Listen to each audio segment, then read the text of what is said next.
অসাধারণ একটা দৃশ্য আমার চোখের সামনে, সত্যি অসাধারণ।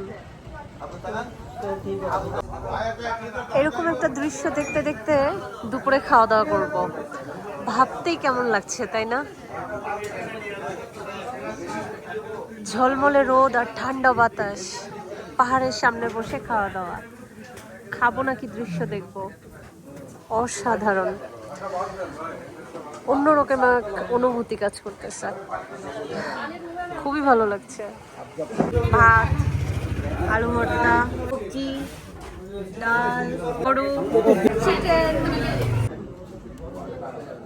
জীবনে এরকম মুহূর্ত বারবার আসুক।